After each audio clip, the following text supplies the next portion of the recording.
안녕하세요. 나 팀장의 실무회계입니다. 상장회사에 적용되는 IFRS와 비상장사에 적용되는 일반 기업회계 기준 간에 100% 완벽하게 차이가 나는 개정 과목, 주제가 퇴직급여 충당부채, 확정급여 채무입니다. 따라서 오늘은 퇴직급여 충당부채, 확정급여 채무에 대해 공부하겠습니다. IFRS 실무회계 제7장 확정급여 채무, 퇴직급여 충당부채에 나옵니다. 먼저 일반 기업의 기준에서 퇴직급여 충당부채를 계산하는 방법을 공부하겠습니다. 일반 기업의 기준은 근로기준법을 따르는데요. 퇴직급여 충당부채 계산 방식 두 가지 중 일반 기업의 기준에서는 근로기준법에 따라서 퇴직금을 계산합니다. 비상장 회사들이 이렇게 계산을 하죠. 근로기준법에서는 임직원이 퇴사할 때 회사에 별도 퇴직금 규정이 없는 경우 퇴직금을 아래와 같이 퇴직 직전 1년간 월 평균 급여 곱하기 근속연수만큼 퇴직금을 지급합니다. 따라서 일반 기업의 기준을 적용하는 비상장사는 근로기준법에 따라 기말 결산 시 퇴직급여 충당부채를 계산하면 됩니다. 가은주의 직원급여 체계는 아래와 같습니다. 사원 3년, 대리 4년, 과장 5년, 근속이 기본입니다. 회사의 과거 경험으로 보면 임직원들은 평균 10년을 근속한 후 퇴사하는 것으로 나옵니다. 이때 이 가은주의 직원급여 체계가 1년차, 2년차, 3년차, 4년차일 때 각 연차별 급여 테이블이 나와 있습니다. 가은주에 입사한 직원의 퇴직급여 충당부채를 일반 기업의 기준에 따라 계산하면 아래와 같습니다. 1년차 때는 월급여 400 곱하기 근속연수 1년은 퇴직급여 충당부채 BS의 계산할 금액은 400입니다. 따라서 손익계산서 IS 비용도 400이 됩니다. 2년차 때는 근속연수가 증가했기 때문에 월급여가 1년차보다 증가했습니다. 그래서 2년차 말에 퇴직급여 충당부채로 계산해야 될 금액은 2년차 급여인 430 곱하기 근속연수 2년에서 총 860이 됩니다. 그러면 단기에 비용으로 처리해야 되는 금액은 단기말 퇴직급여 충당부채 금액인 860에서 전기에 계상한 400을 차감한 단기에 증가해야 되는 금액은 460이 됩니다. 이 금액이 IS의 퇴직급여에서 비용으로 계상됩니다. 위의 표의 의미는 다음과 같습니다. 즉, 매 연도별, 연차별로 월 급여가 400, 430, 460 이렇게 될 때 우리가 흔히 1년 근속을 하게 되면은 퇴직급여 충당금이 근속연수 곱하기 직전 1년 급여라고 평균 급여라고 돼 있기 때문에 근로기준법에 따르면 그래서 1년 근속을 하면 퇴직급여 충당부채가 직전 근속연수 직전 현재의 근속 기간에 대한 월 평균 급여만큼 증가한다고 생각하기 쉽습니다. 예를 들면 5년 차에 월 급여가 530이므로 1년 근속을 하면 단기 중에 퇴직급여 충당부채가 즉 내가 지금 퇴직하면 받을 퇴직금은 530이 증가하겠지라고 생각하기 쉽습니다. 그러나 퇴직급여로 증가하는 금액은 사실을 그렇게 계산하는 게 아니고 5년 차에 530 곱하기 5년 해서 2650이 되고요. 전년도에는 4년 차의 급여가 500이었기 때문에 500 곱하기 4년은 2000이 됩니다. 즉 단기말 퇴직급여 충당부채 잔액과 전기말 퇴직급여 충당부채 잔액의 차액만큼 증가시켜야 되므로 5년 차에는 530이 아닌 650이 증가한다 라는 것입니다. 이게 회계에서 다른 모든 계정에서도 회계의 가장 기본적인 원칙이라고 할 수 있습니다. 즉 현대 회계는 BS 접근법을 따르는데요. 단기말 현재 BS의 자산 부채 계정을 누적적으로 계산하고 전기말에 BS 자산 부채 계정을 누적적으로 계산한 후에 단기말 잔액과 전기말 잔액의 차액이 비용이 된다는 것입니다. 단기 비용 금액을 단기의 BS 계정의 증가로 계상하지 않고 단기 BS 계정의 증가 금액을 비용으로 계산한다는 뜻입니다. 근로기준법에 의한 퇴직금 계산 금액을 그림으로 나타내면 다음과 같습니다. 매년 말 근로기준법에 의한 퇴직금 지급액을 퇴직급여 충당부채로 기록하는 방법, 즉 일반 기업에게 기준의 문제점은 무엇일까요? 그것은 기말 현재 전 임직원이 지금 당장 퇴사할 경우 지급해야 되는 금액을 일반 기업의 기준에서는 퇴직급여 충당부채로 계산하고 있는데, 사실은 단기말 현재 전 임직원이 퇴사를 하지 않죠. 그래서 가정이 잘못되어 있습니다. 그래서 가정이 잘못된 가정으로 퇴직급여 충당부채를 계산하게 되면 그 금액 자체가 잘못된 가정에 의해서 계산됐기 때문에 올바른 금액이라 할 수 없는 거죠. 이러한 문제점을 개선하기 위해서 상장회사들이 적용해야 하는 IFRS에서는 다음과 같이 고급진, 이론적으로 우수한 방법인 보험수리적 가정 방법을 적용해서 퇴직급여 충당부채를 계산하고 있습니다. 보험수리적 가정을 적용한 퇴직급여 충당부채를 계산하는 절차는 총 이렇게 6가지 절차가 있는데요. 그림을 이용해서 보시면 좀 더 이해가 쉽기 때문에 그림으로 설명드리도록 하겠습니다.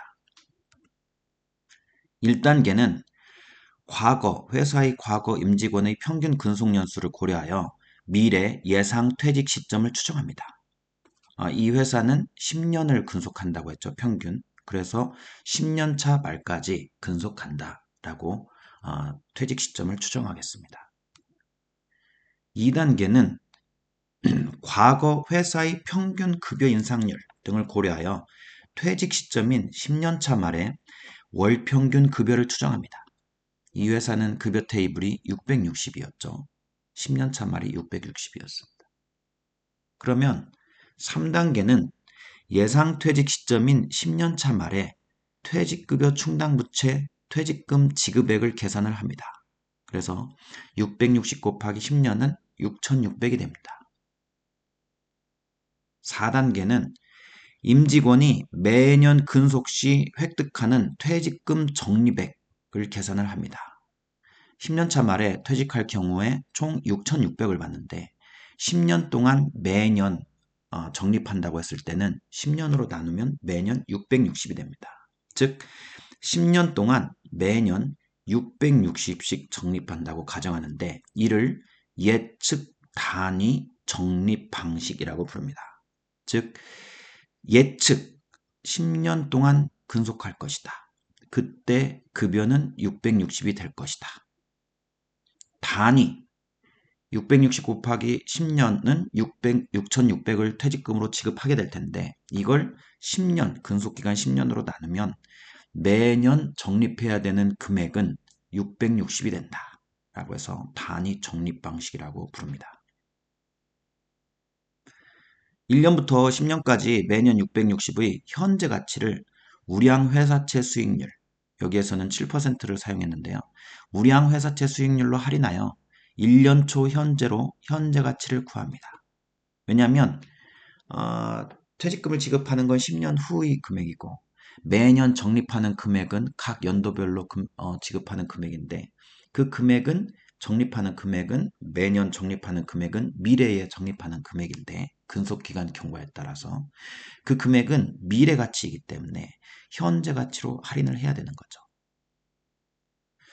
그래서 이렇게 총 5단계를 통해서 구한 것을 표로 나타내면 이 화면에 보시는 것과 같습니다. 위 표에 각 연도별로, 즉 칼럼별로 맨 아래 하늘색 칠해진 맨 아래 합계액이 각 연도별로 확정급여 채무가 증가하는 금액이 됩니다.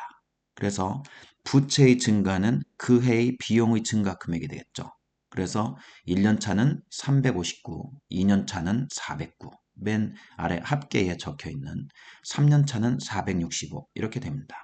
따라서 특정 연도 말에 확정급여 채무 잔액을 구하려면 아래 표에 1년 말부터 특정 연도 말까지 표의 맨 아래 합계액을 누적적으로 전부 다 더하시면 되겠습니다.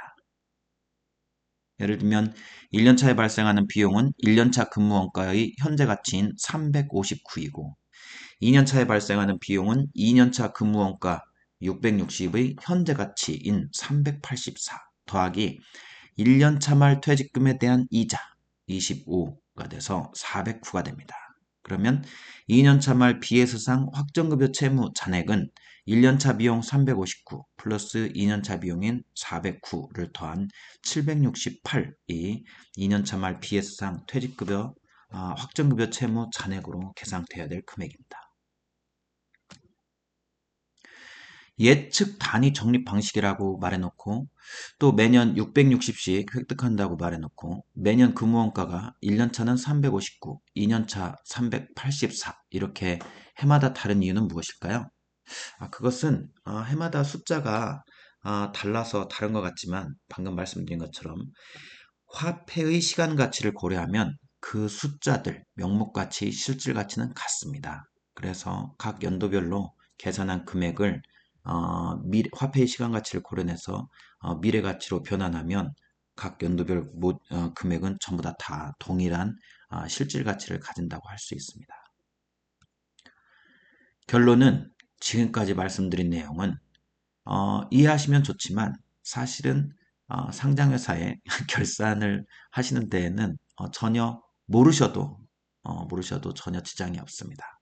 상장회사 실무를 하시는 데는 전혀 지장이 없습니다. 왜 그럴까요? 그것은 매 연말에 즉 이번 주 1월 첫째 주 차에 이미 여러분 회사에서 이미 받으셨을 건데요. 매 연말 정확하게는 매 연말의 그 다음 주인 연초에 보험 계리법인 예를 들면 삼성생명, 미래에셋 같은 데에서부터 회사의 기말 현재 근무하는 임직원에 대한 확정급여 채무를 보험 수리적 과정에 의해 계산한 확정급여 채무 보고서를 매년 수령합니다. 보고서에는 올해분과 내년분 두 개년도의 표가 나와 있는데요. 올해는 이미 경과되었으므로 확정된 숫자이고요. 내년분 표는 내년 대한 추정치이죠. 그래서 아래와 같이 보고서에는 단기근무원가, 이자원가, 합계 금액이 나와 있고요. 그리고 보험수리적 가정 변동에 의한 재측정 효과도 나와 있습니다. 그래서 총계로 포괄손익계산서에 인식해야 될 금액이 보고서에 나와 있습니다.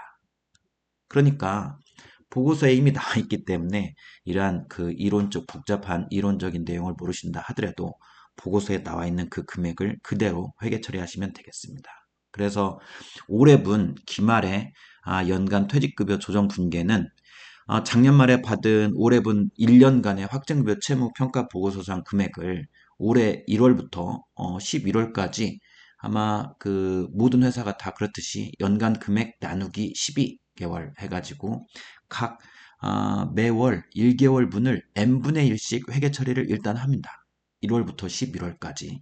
그리고 이제 12월분 회계 처리는 보고서를 새로 받으니까 그 보고서를 새로 받은 금액에서 그 금액에 나와 있는 올해 새로 추정된 1년간 금액, 올해 거의 금액에서 작년에 받은 그 금액에서 11개월 동안 n분의 1로 회계 처리한 누적 금액을 빼면 차액만큼을 회계 처리를 하시면 되겠습니다.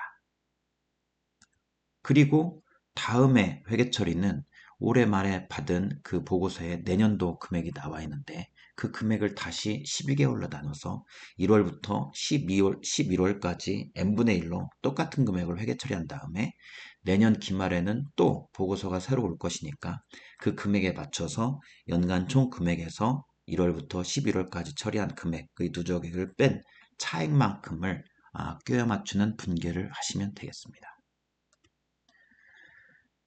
어떤 회사가 일반 기업의 기준을 적용할 때와 KIFRS를 적용할 때 재무제표를 보시면 비록 그 회사가 각 연차별로 직원에게 지급하는 월 급여가 동일하다 하더라도 일반 기업의 기준을 적용하면 근로기준법에 의한 방법에 의해서 퇴직급여 충당부채를 계산하고 IFRS를 적용하면 보험 수리적 가정에 의해서 확정급여 채무를 계산하므로 각 연도별로 BS에 계상해야 될 퇴직급여 충당부채, 확정급여 채무 금액이 이 표에 보시는 것과 같이 각 연도별로 달라집니다.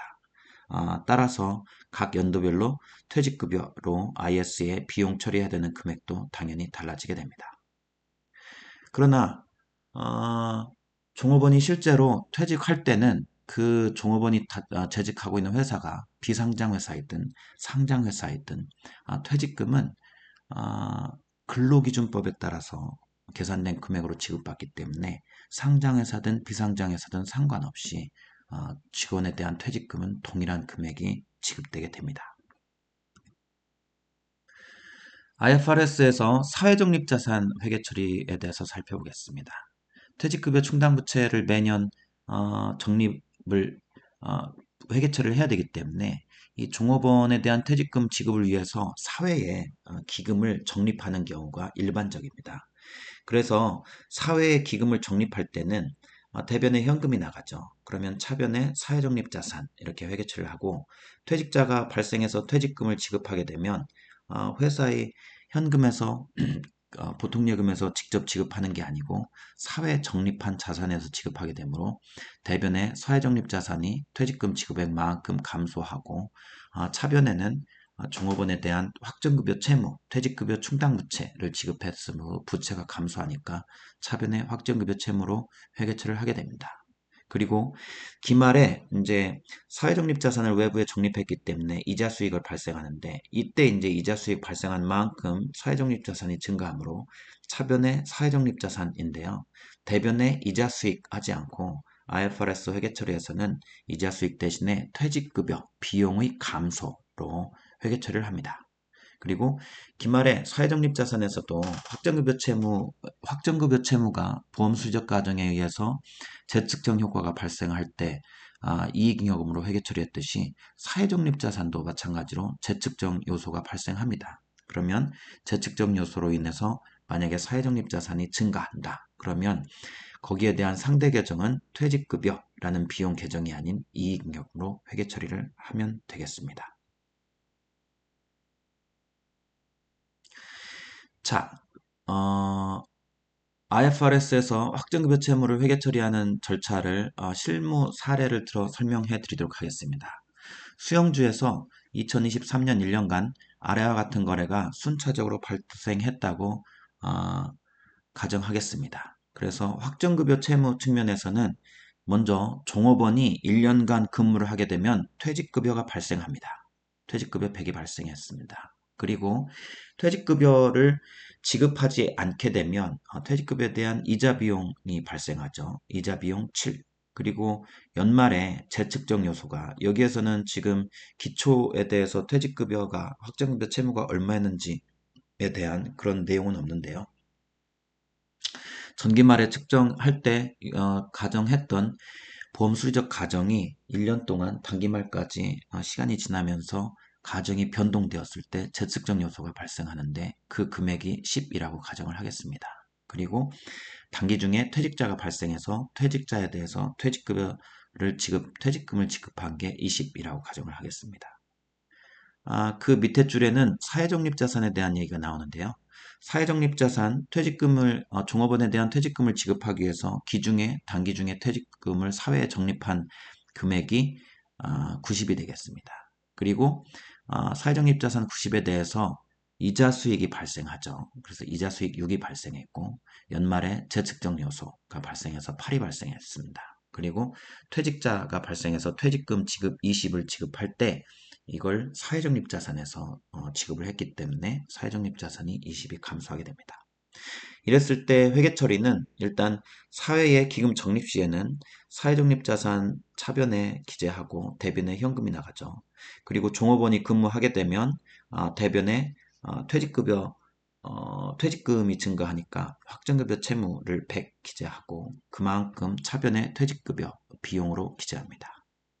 연말에 확정급여 채무 이자 비용이 발생하면 확정급여 채무를 대변에 증가시키고 차변에는 이자 비용이 아닌 퇴직급여로 회계 처리합니다. 사회적립자산 이자 수익이 발생했을 때는 차변의 사회적립자산을 이자 수익만큼 증가시키는데 대변의 이자 수익이 아닌 퇴직급여의 감소로 회계 처리합니다.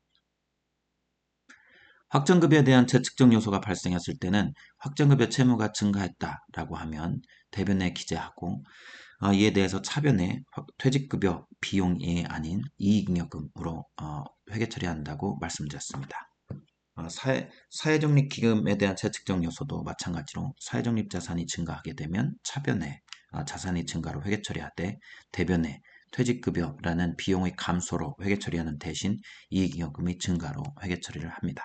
그리고 퇴직자가 발생해서 퇴직금을 지급할 때는 퇴직금을 지급하게 되니까 사회적립자산에서 지급하게 되니까 대변에 사회적립자산의 감소로 하고 퇴직금을 지급함으로써 해당 확정급여 채무, 퇴직급여 충당부채가 감소했으므로 차변에 확정급여 채무를 기재하게 됩니다. 주석을 작성하게 되는데요. 이건 현대자동차의 2021년 말 사업보고서에 감사보고서에 있는 주석 31번 확정급여 채무 실무 사례를 그대로 기재한 것입니다. 숫자는 지금 방금 말씀드린 그 숫자를 이용해서 주석을 작성하는데요. 확정급여 채무와 사회적립자산의 단기 중 기초, 증가, 감소, 기말 잔액표가 위에 나와 있고 이거를 주석에서는 아래 표와 같이 합니다. 그래서 확정급여 채무를 먼저 그리고 사회적립자산을 그 오른쪽에 기재를 하는데요. 사회적립자산은 확정급여 채무의 차감적 평가 계정으로 해서 순합계, 순액으로 합계를 됩니다. 그래서 확정급여 채무는 유동성이 아닌 비유동성이기 때문에 모든 비유동성 자산 부채의 추석은 이렇게 기초, 증가, 감소, 기말이 되죠. 그래서 기초 다음에 증가는 단기근무원가와 이자 비용으로 확정급여 채무가 증가하고 밑에 보시면 확정급여 채무의 감소는 지급액으로 감소하게 되고서 기말이 나오죠. 중간에 재측정 요소가 나와 있는데 사회적립자산 손익, 재무적 가정 변동에 의한 보험 수리적 손익, 그리고 경험 조정 보험 수리적 손익 등이 있습니다. 이 재측정 요소는 확정급여 채무가 증가할 수도 있고 감소할 수도 있습니다. 일반 기업의 기준과 KIFRS에서의 차이점에 대해서 가정과 재측정, 그리고 이자 비용, 이자 수익, 그리고 직원 퇴직 시 퇴직금 지급액 등에 대해서 각각 어떻게 차이가 나는지를 요약해 놨습니다. 이거는 IFRS 실무회계에 나와 있으므로 참조하시면 되겠습니다. 오늘은 IFRS 실무회계 제7장 확정급여 채무, 퇴직급여 충당부채를 공부했습니다. 기말결산 및 회계감사 기간 동안 모두 건강하시기를 빕니다. 감사합니다.